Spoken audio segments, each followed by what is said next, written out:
Hey everybody, welcome to the Groves Church Online. I'm Bob Bickford, I'm the lead pastor here at the Groves. We want to welcome you to this online gathering of our Grove Church family. We invite you to join us in person sometime at 10 o'clock on Sundays. We gather to worship and to celebrate and to learn about God and to be transformed by Him.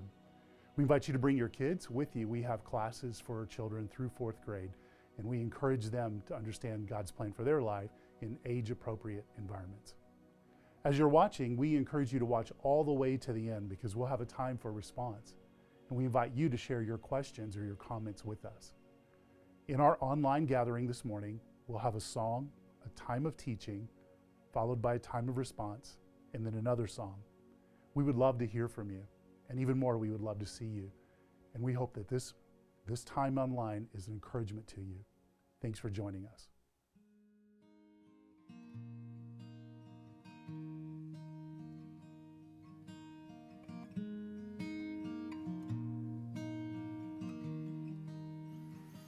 Be still, my soul, the Lord is on your side.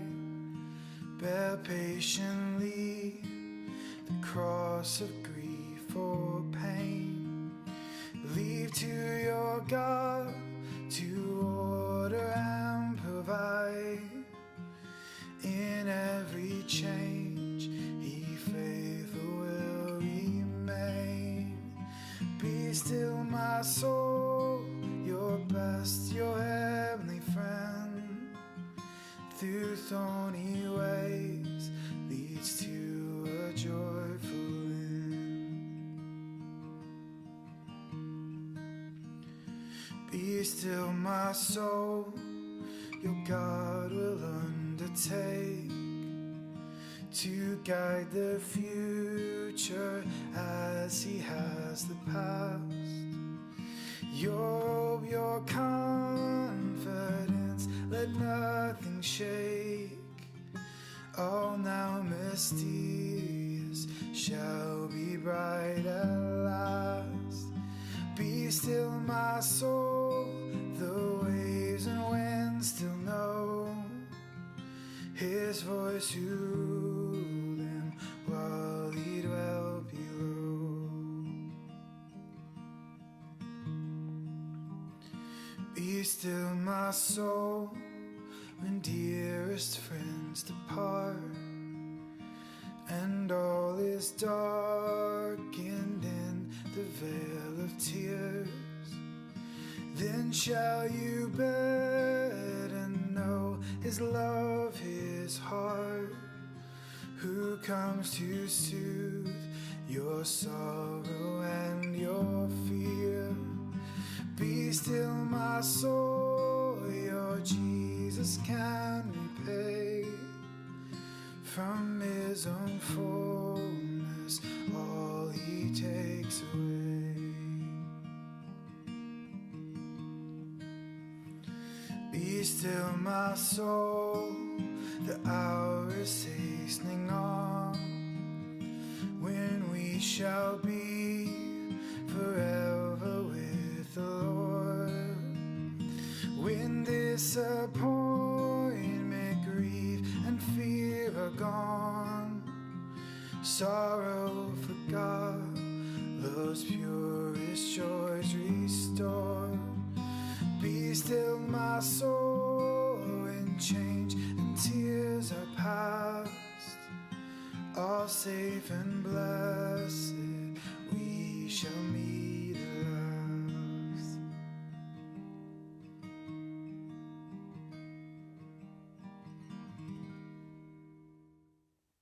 Hey, let me ask you a question. When was the last time you were afraid? I mean, really afraid. Do you remember the circumstances? Do you remember the situation? Do you remember whatever it was that was causing you to be fearful? Do you remember how you responded?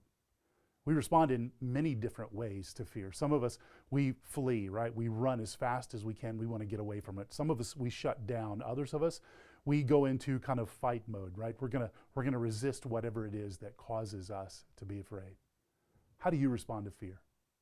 In Mark chapter 6, what we're going to see is that Jesus' disciples became fearful.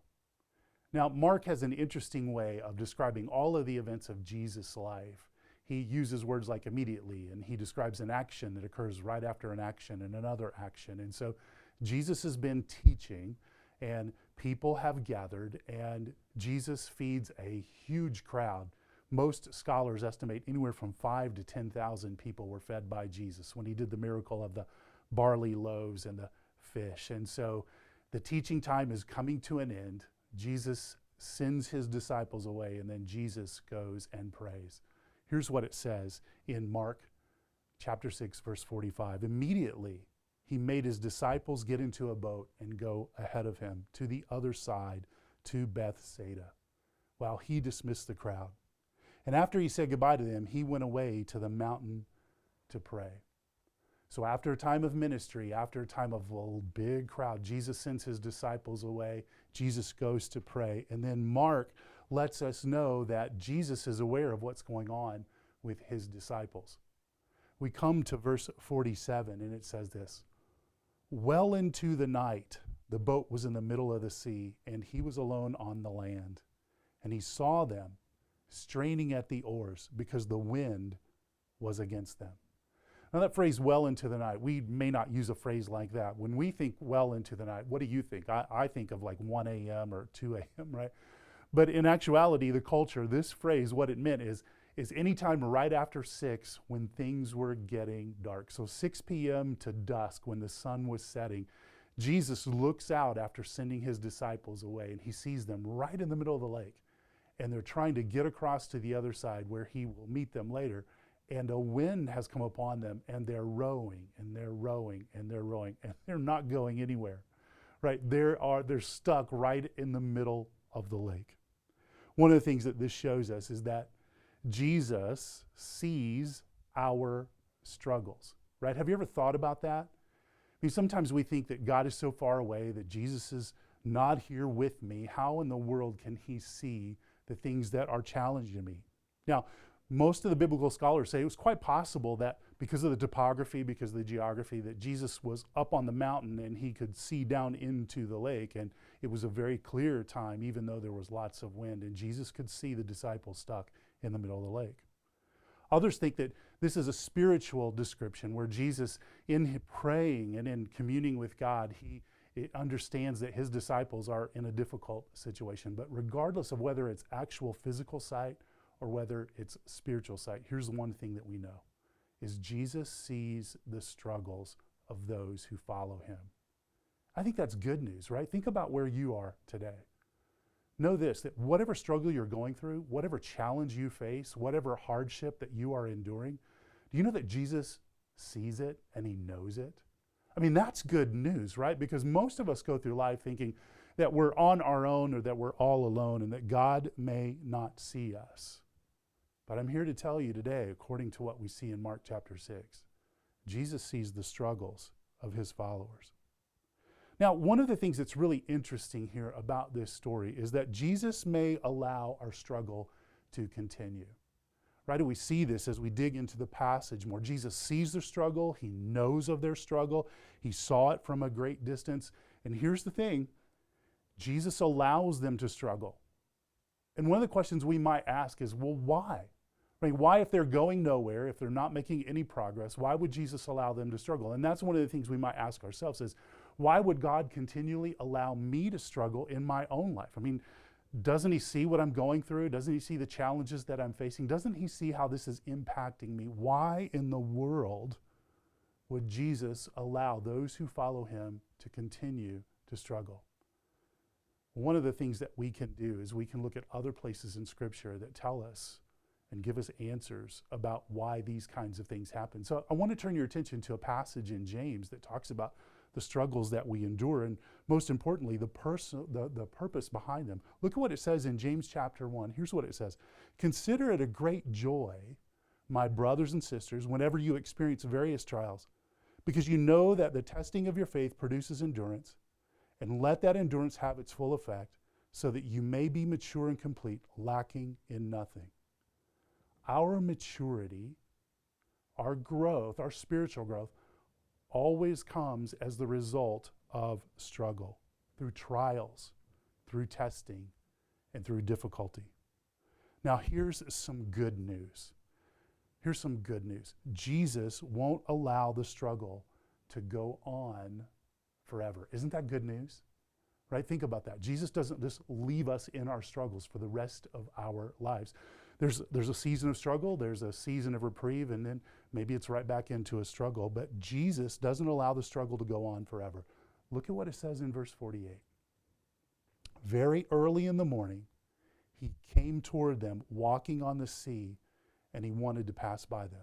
Now, we've had two time markers in this passage, right? We've had late into the evening, and then we've had very early in the morning. And these both describe specific times. The first one that I mentioned describes 6 p.m. to dusk, about sunset time. That's well into the evening. Now, very early in the morning describes a time that is any time from 3 a.m. to 6 a.m., right? Very early in the morning. For some of you, that's super early in the morning. But Jesus is praying through the night. He sees at dusk their struggle, and then he is awake early in the morning, and he sees their struggle, and Jesus decides to intervene. So anywhere from 9 to 12 hours have passed, and the disciples are stuck right in the middle of the lake. Could you imagine being in the middle of a lake, being in a boat that is buffeted by wind, and you're rowing, and you're rowing, and you're rowing, and you are absolutely going nowhere? This is exactly what's happening to the disciples. Why would Jesus allow his disciples to struggle? For that matter, we might ask ourselves, why would Jesus allow us to struggle? Here are a couple of things. One is, I think immediate intervention never leads to maturity. Right? Think about it.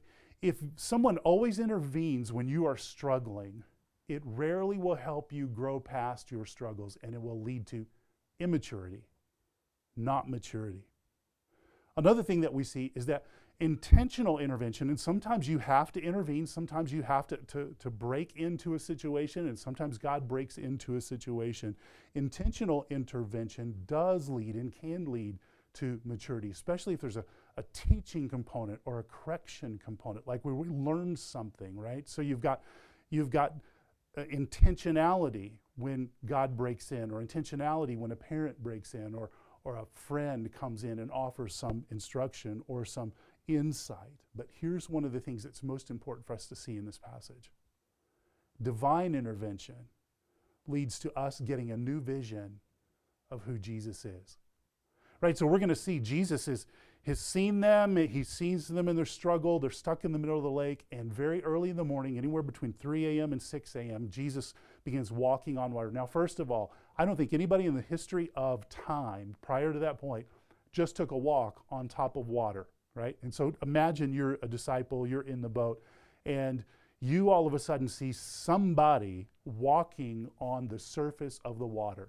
That would be something that would really shake your paradigm and shake your understanding. And this is what Jesus does. But this is the divine intervention, and every divine intervention helps us get a new picture of who Jesus is. Look at what it says in verse 49. It says this: when they saw him walking on the sea, they thought it was a ghost, right? And they cried out, because they all saw him and they were terrified. And then it says this: immediately he spoke with them and said, "Have courage. It is I. Do not be afraid." And then he got into the boat with them, and the wind ceased. And they were completely astounded because they had not understood about the loaves and the fishes. Instead, their hearts were hardened. So this story connects with the previous story, right? When Jesus feeds a huge crowd with a little bit of food. They saw it. They had the first row seat at all of the miracles that Jesus had done. And if you think back with me to the beginning of Mark, Jesus has healed people. He has raised a little girl from the dead. He has cast out demons. He has done all of these miraculous things. And they had a front row seat to all of the things that Jesus did. But somehow they kept missing who he was and what he was about. And most importantly, they missed the fact that Jesus has the power to change every situation and every circumstance that we would ever face. And so they see this person walking on the water, and the first thought that comes to their mind is it must be some kind of spirit. But it was Jesus. It was Jesus. Jesus was intervening. Now, they had no category. They had no category for what Jesus was doing. right? They'd never seen that happen before. And think about this. Maybe you have heard about God's work, or you've seen God's work, maybe even in your own life. But if you think about it, you really don't have a category about God's work in your own life, right? In your own life. Like God works for other people. God works for people who are this way, or God works for people who are like this. But God doesn't work for me. God doesn't intervene for me. One of the things that may be true for us is we may miss God's divine intervention in terms of our awareness because we just don't have a category for it. Divine intervention by God sometimes doesn't fit our paradigm. And we see this with his disciples. The disciples would have never imagined that Jesus would be coming to them and he'd be walking on the water. How might God be divinely intervening in your life? Maybe you are stuck in a struggle. Maybe you are in a situation or a season where you feel like you're going nowhere. Maybe it's a situation where you've lost your job, right? The COVID has hit and you're trying to figure out the next thing for yourself. And you've got some concerns financially. Maybe it's an illness, or maybe some kind of strained or broken relationship. Maybe it's a season of emotional darkness, right? Whatever struggle that you're experiencing. And it's like you're stuck in the middle of the lake and you're trying to row the boat forward to get to the other side in a giant windstorm. You are going nowhere fast. And remember, Jesus will allow us to struggle in order that we might get a new picture of who he is. Because a divine intervention always gives us a new picture of who Jesus is. And here's why, and here's how, right? So you may be in a season of great stress and difficulty so that you can understand that Jesus is the one who sustains. That he is the one who provides. That he is the one who guides. That he is the one who truly is your refuge and your comfort. And that he is the one who can truly save. Jesus comes upon the boat. They're freaking out. They don't know what's going on. And listen to what he says. Have courage. Do not be afraid. It is I. That's a good word for you. Where you find yourself today, whatever struggle that you find yourself in, here's what I want you to know. Jesus sees it. He knows it. And if he's delaying some sort of intervention, it's because he's doing something bigger than you can imagine. And he wants you to understand who he is, more than just getting you out of your circumstance or your situation. Can I pray for you today? Can I just ask that God would give you clarity and that God would give you understanding to see and understand what the struggle in your life is truly about? And most importantly, that you would find Jesus in the midst of that struggle. Let me pray for you. Father, I would ask for our friends who are watching today, whatever situation they find themselves in, whatever challenge they find themselves in, whatever circumstance that seems way beyond your concern or your care, Father, I pray that you would move and that you would work and that you would divinely intervene, that you would provide, that you would sustain, that you would give them comfort, that you would be their refuge. And Father, ultimately, I pray that you would save them from their great struggle so that they might get a clear picture of who you are. This is what I pray in the strong name of Jesus. Amen. I want to let you know that the greatest thing that Jesus can save us from is not the hassles and the struggles of life, but the greatest thing that Jesus can save us from and does save us from is the sin that separates us from God. So I simply want to ask you, if you've never placed your faith in Jesus, would you do that today? And we'd like to help you. Like if you have questions about that, you're not sure how to do that, you want someone to walk with you through that process of how you can trust Jesus to save you from your sin and restore and redeem you to his Father, our Father in heaven, we would love to talk with you about that. Fill out the Connect form. Email us. Let us know. We want to encourage you to take another step with God. Thanks for joining us today.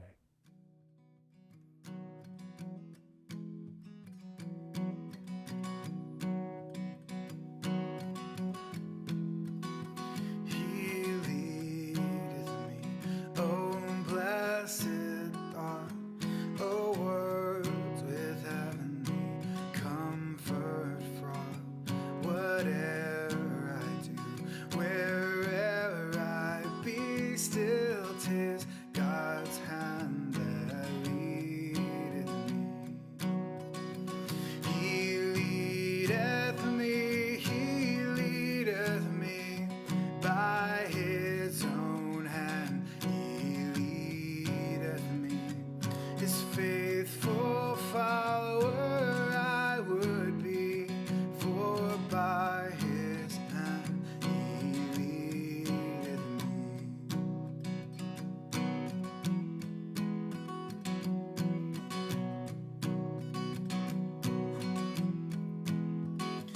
Sometimes